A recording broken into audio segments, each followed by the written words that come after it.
Assalamualaikum warahmatullahi wabarakatuh. Selamat sore dan salam sejahtera untuk kita sekalian. Yang saya hormati para anggota KPU hadir di sini Mas Parsadan Harahap, Mas Agus Melas, Mas Yulianto Sudrajat, Mas Muhammad Afifuddin, Pak Sekjen KPU, teman-teman jurnalis yang kami hormati. Pada hari ini, hari Jumat, tanggal 5 Januari 2023, KPU akan menyampaikan dua informasi perkembangan penyelenggaraan pemilu. Yang pertama adalah perkembangan tentang persiapan debat ketiga calon presiden untuk pemilu 2024. Kemudian yang kedua adalah perkembangan penyediaan logistik pemilu baik di dalam negeri maupun di luar negeri. Nanti untuk yang materi konferensi pers atau perkembangan tentang penyelenggaraan debat ketiga Capres akan disampaikan oleh Mas Agus Melas selaku Ketua Divisi Sosialisasi Pendidikan Pemilih, Partisipasi Masyarakat dan Humas yang memimpin kegiatan-kegiatan kampanye. Nah, untuk perkembangan penyediaan logistik pemilu nanti akan disampaikan oleh Mas Yulianto Sudrajat sebagai Ketua Divisi Logistik. Langsung saja kami persilahkan Mas Agus Melas. Baik, terima kasih Pak Ketua. Assalamualaikum warahmatullahi wabarakatuh. Selamat sore, Om Swastiastu, Namo Buddhaya, salam kebajikan, salam sehat buat kita semua. Teman-teman media massa yang hadir pada saat konferensi pers sore ini, kami ingin mengupdate perkembangan akhir dari persiapan pelaksanaan debat ketiga nanti untuk calon presiden yang akan diselenggarakan pada tanggal 7 Januari tahun 2024 dengan tema pertahanan, keamanan, hubungan internasional, globalisasi, geopolitik, dan politik luar negeri. Sedangkan untuk TV penyelenggara, MNC Group, dan ditambah support dari Garuda TV. Di MNC Group ada MNC TV, RCTI, iNews, dan Global TV, dan ditambah dengan Garuda TV. Nah, sebagaimana pelaksanaan debat kedua kemarin, kami sudah melakukan evaluasi dan juga pertemuan-pertemuan koordinasi baik antara KPU dengan tim paslon maupun KPU dengan media penyelenggara dan KPU dengan paslon serta media penyelenggara. Pada debat yang ketiga ini, selain tadi tempat, kemudian waktu, termasuk TV penyelenggara, kami juga sudah mendapatkan konfirmasi dan kesediaan dari 11 orang panelis yang akan menjalankan tugas untuk menyusun pertanyaan. Dan hari ini, tanggal 5 Januari, mulai malam ini sampai dengan tanggal 8 akan dilakukan karantina di tempat di Jakarta. 11 panelis yang sudah menyatakan kesediaan dan nanti akan mengikuti karantina dalam rangka merumuskan pertanyaan-pertanyaan debat, antara lain Profesor Angel Damayanti PhD, Guru Besar Bidang Keamanan Internasional, FISIP Universitas Kristen Indonesia. Yang kedua, Kuri Maharani Savitri, PhD, Dosen Hubungan Internasional, Ahli Kajian Industri Pertahanan, dan Alih Teknologi Universitas Bina Nusantara. Yang ketiga, Profesor Evi Fitriani PhD, Guru Besar Ilmu Hubungan Internasional Universitas Indonesia. Yang keempat, Profesor Hikmahanto Yuwana, SHLLM PhD, Guru Besar Hukum Internasional Universitas Indonesia dan Rektor Universitas Ahmad Yani. Yang kelima, Imade Andi Arsana, PhD, Ahli Aspek Geospasial Hukum Laut dari Universitas Gadjah Mada. Yang keenam, Dr. Ian Montratama, dosen program studi hubungan internasional, ahli keamanan dan pertahanan Universitas Pertamina. Yang ketujuh, Irina Hiraswari Gayatri PhD, peneliti Pusat Riset Politik Badan Riset dan Inovasi Nasional atau BRIN. Yang kedelapan, Dr. Kusnanto Anggoro, pakar keamanan Universitas Pertahanan.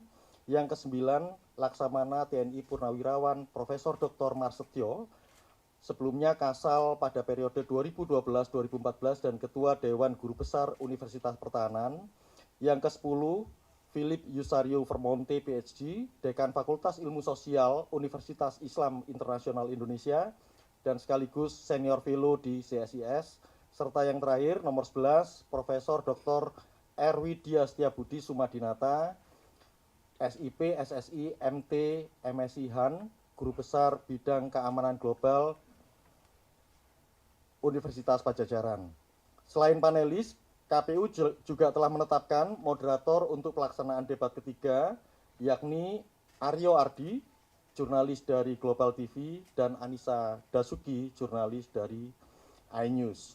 Teman-teman, Bapak Ibu semua, pada saat konferensi pers ini kami juga ingin menyampaikan untuk format, alur, dan kemudian durasi waktu terkait dengan pelaksanaan debat tidak mengalami perubahan, tetap debat akan diselenggarakan dalam durasi waktu kalau debatnya sendiri 120 menit, tapi secara total 150 menit, 30 menitnya untuk jeda iklan.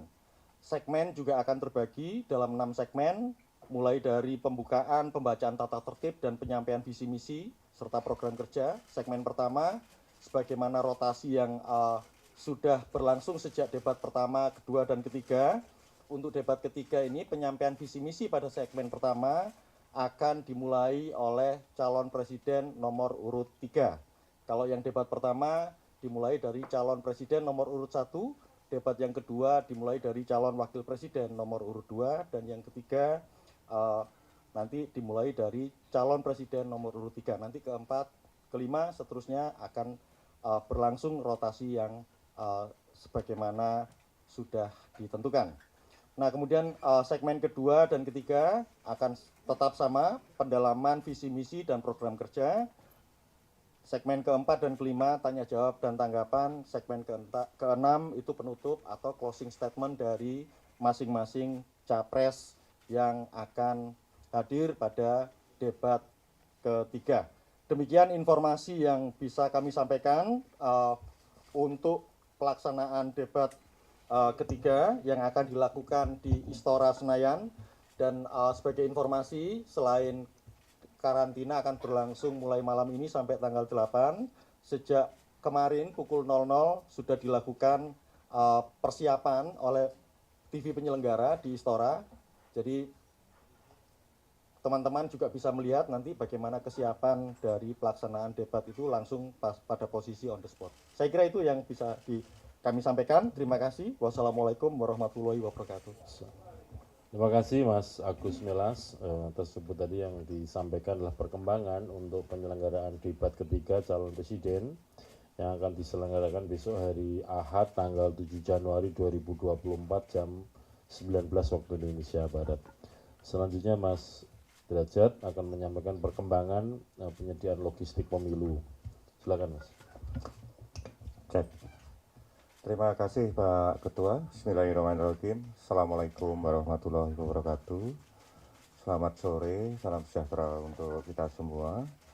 Kawan-kawan media yang saya hormati, berikut akan kami sampaikan terkait dengan progress report pemenuhan logistik untuk pemilu 2024, 39 hari menjelang hari H pemungutan dan penghitungan suara.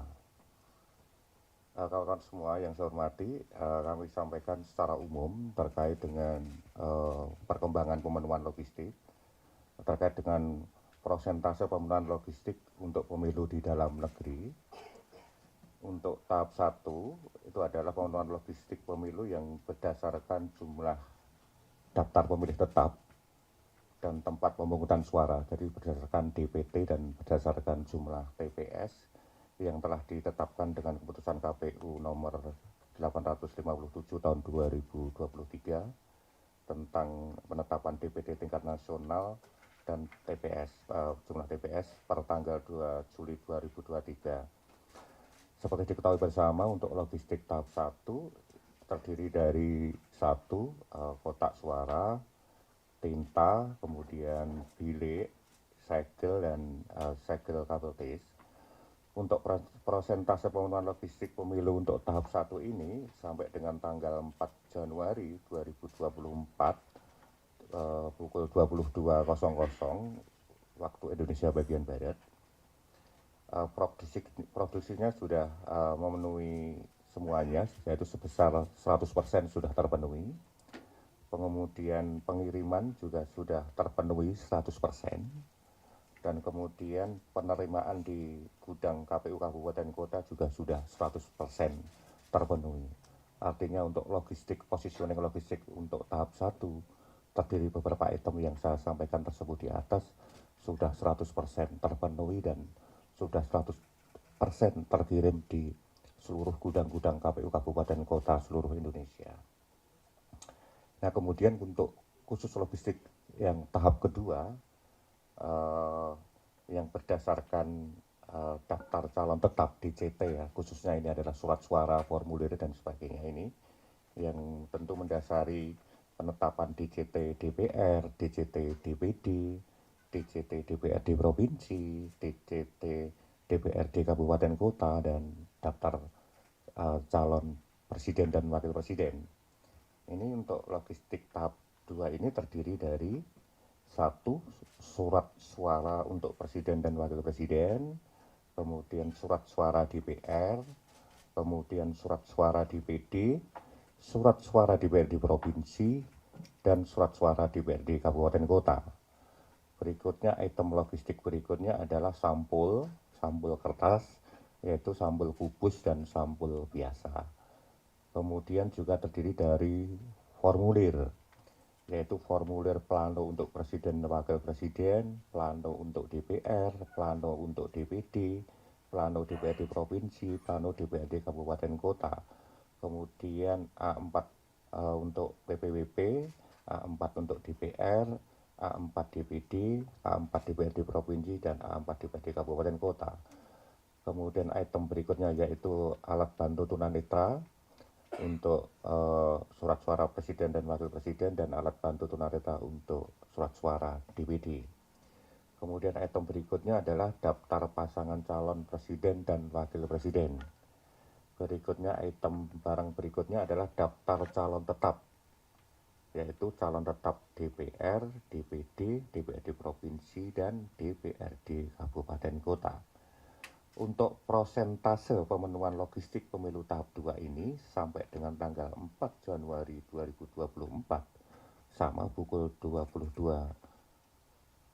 waktu Indonesia Barat, produksinya sudah mencapai sebesar 85%, kemudian pengirimannya mencapai sebesar 55%, dan sudah 30% terkirim sampai di seluruh gudang-gudang KPU Kabupaten Kota.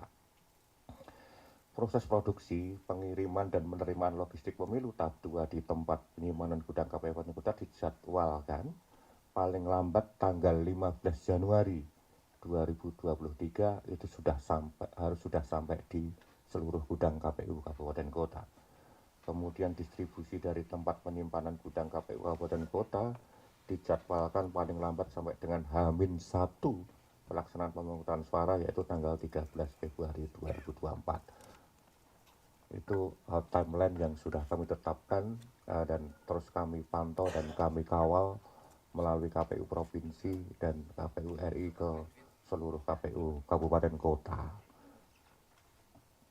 Berikutnya soal persentase pemenuhan logistik untuk pemilu di luar negeri.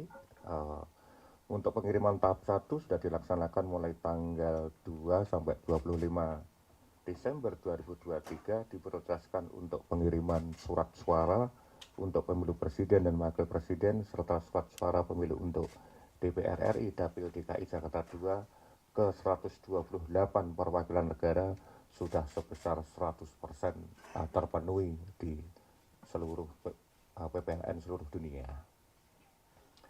Berikutnya secara simultan untuk tahap kedua dilaksanakan apabila terdapat kekurangan pengiriman tahap 1 dan tahap 2, artinya apabila ada laporan-laporan dari kekurangan dari PPLN, segera kami respon dan akan segera kami kirim secara simultan, dan ini sudah berjalan.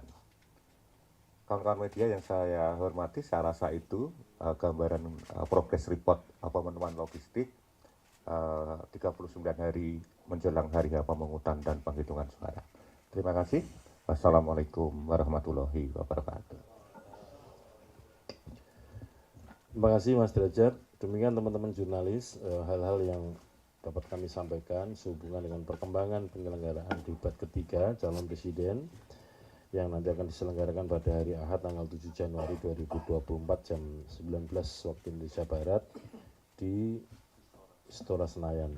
Demikian juga yang disampaikan tadi Mas Derajat tentang perkembangan produksi, distribusi, logistik, baik tahap pertama maupun tahap kedua yang meliputi distribusi di dalam negeri maupun luar negeri. Sekiranya ada beberapa hal yang ingin disampaikan, dipersilahkan teman-teman. 1, 2, cukup 2 ya.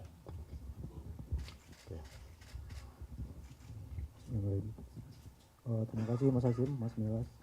Perkenalkan saya Febrian dari Republika. Saya ingin bertanya ke Mas Melas beberapa hal terkait debat nanti. Yang pertama soal TV penyelenggara ya. Ini berarti ada penambahan ya Mas ya, dari awalnya hanya 4 TV MNC Group ditambah 1 Garuda TV. Ini apa alasannya ya Mas? Apakah ini terkait dengan keberatan PKN sebelumnya yang merasa khawatir MNC Group tidak adil menyelenggarakan? Apakah ini terkait dengan itu?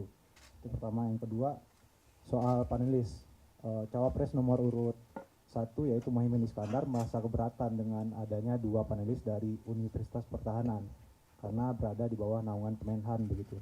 Nah, dia berharap KPU untuk kalau bisa mengganti, tapi kita tahu ini proses sudah berjalan. Nah, bagaimana KPU merespon keberatan ini? Lalu terakhir soal sesi tanya jawab debat nanti, itu bagaimana mengatasi, berkaca dari debat sebelumnya ya, ada penggunaan singkatan SGIE dan segala macam, itu mengatasinya bagaimana dari KPU kepada penyelenggara atau kepada moderator nanti, atau melarang sama sekali para capres menggunakan singkatan dalam debat. Sekian, terima kasih. Ada? Mas. Ya. Saya Ade dari Tempo. Pertanyaan hampir sama tadi soal panelis, yaitu capres nomor urut cawapres nomor urut 1 mempertanyakan bagaimana KPU menjamin agar para panelis ini bisa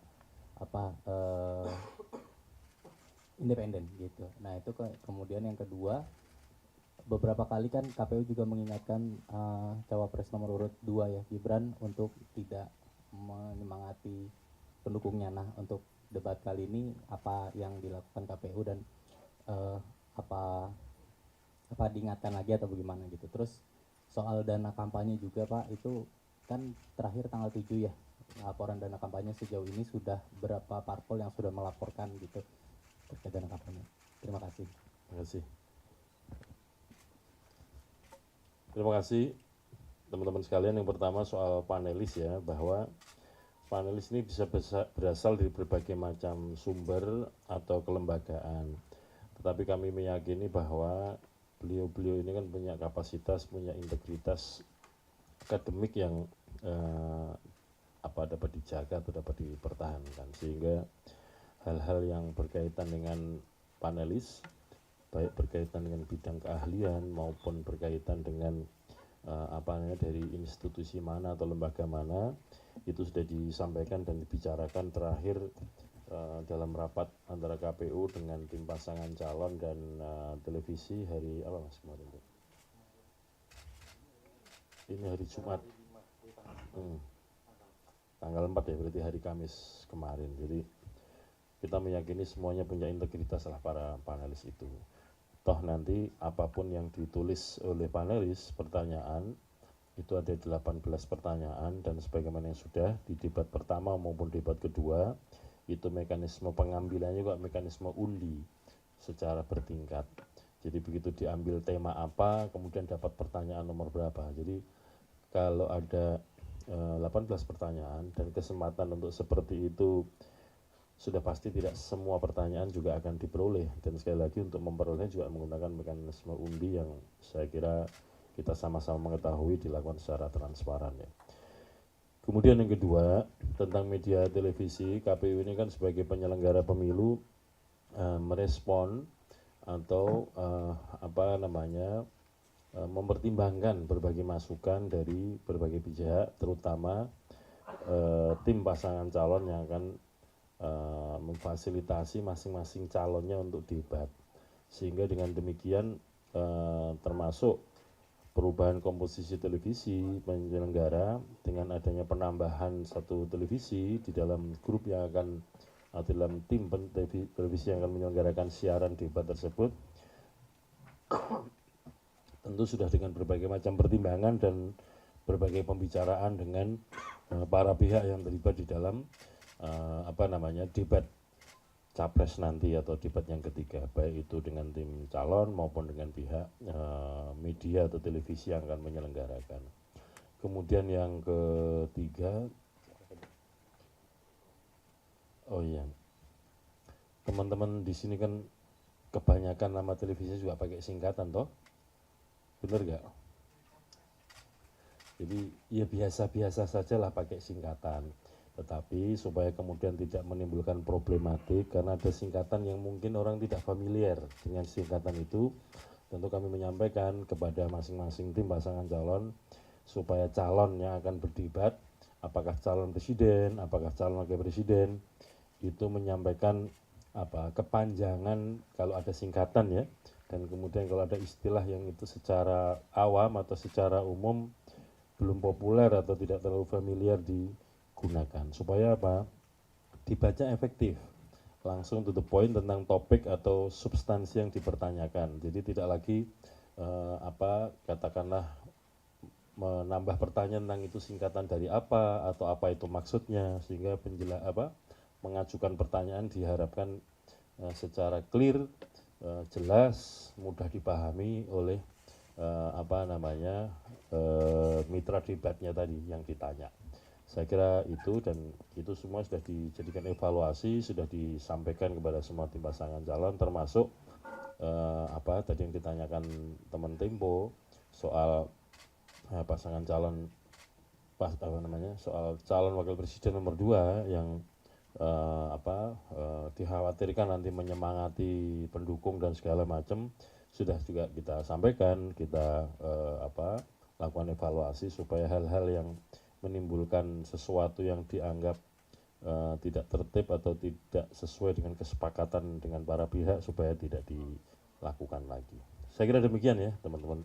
Oh, soal dana kampanye. Soal dana kampanye batasnya adalah sampai tanggal 7 Januari. Menurut laporan yang masuk kepada kami, baik itu di KPU Pusat, kan entitasnya beda-beda nih. Peserta pemilu yang ditangani pusat melapornya ke KPU Pusat, peserta pemilu yang di provinsi lapornya ke KPU Provinsi, demikian juga di kabupaten kota. Peserta pemilu untuk pemilu presiden adalah pasangan calon presiden wakil presiden, itu juga sudah menyampaikan perkembangan laporan kampanye. Pada dasarnya nanti kan perkembangannya tetap dilaporkan ya, kan ini laporan awal. Dan kemudian untuk partai politik itu betul yang melapor adalah partai politik, tetapi calon-calon juga melaporkan, sehingga partai politik juga bertugas mengkoordinasikan isian atau laporan dana kampanye dari masing-masing calon, yang kemudian nanti kalau dikompilasi atau direkapitulasi itu menjadi laporan dana kampanyenya partai politik. Jadi komponennya ada yang betul-betul itu katakanlah penerimaan atau pengeluaran dari partai politik, ada yang memang itu masing-masing calon, semuanya dilaporkan kepada partai politik, kepada KPU melalui partai politik. Nanti kalau sudah selesai batas waktunya dan sudah saatnya dibuka kepada publik untuk bisa diakses informasi perkembangan laporan dana kampanye, tentu akan kami sampaikan kepada publik. Saya kira demikian yang dapat kami sampaikan. Terima kasih.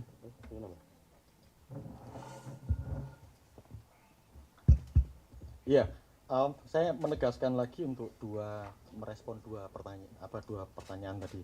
Yang pertama urusan yang panelis. Panelis debat ketiga ini, yang jelas mereka memang kita cari, kemudian kita konfirmasi berdasarkan kualifikasi, kompetensi, dan latar belakang yang memang sesuai dengan tema yang kita tetapkan untuk debat ketiga. Nah, kedua, konfirmasi dan kesediaan itu juga sekaligus mengkonfirmasi bukan saja kesiapan dari para panelis untuk dikarantina, termasuk menandatangani fakta integritas, dan juga pertanyaan ke beliau-beliau semua, apakah setiap panelis ini bukan menjadi bagian dari tim kampanye atau pelaksana kampanye. Jadi itu sudah clear di situ. Nah, nanti mekanisme kerjanya tentu KPU tidak akan masuk ke sana, tapi yang jelas 11 orang panelis ini akan merumuskan pertanyaan bersama-sama. Jadi semua akan tahu, semua akan saling sesuai ketat dengan tema yang disusun. Nah, untuk respon yang kedua terkait dengan penggunaan akronim. Ini kan beberapa kali juga di rapat-rapat evaluasi bersama tim paslon segala macam. Pada akhirnya apa yang disampaikan oleh Pak Ketua tadi sudah tepat. Memang kan posisinya untuk tim paslon ada beban juga untuk menjelaskan kepada masing-masing calon presiden wakil presiden terkait dengan penggunaan akronim ataupun istilah-istilah yang tidak tepat. Tetapi kalau memang itu terjadi, itu disepakati bahwa peran moderator akan menjalankan fungsi itu untuk mempertegas terkait dengan akronim ataupun istilah tanpa mengurangi waktu dari setiap paslon, apakah calon presiden atau wakil presiden pada saat debat dilaksanakan. Itu sudah clear di sana. Saya kira di situ. Terima kasih. Terima kasih, demikian teman-teman atas perhatian. Oke.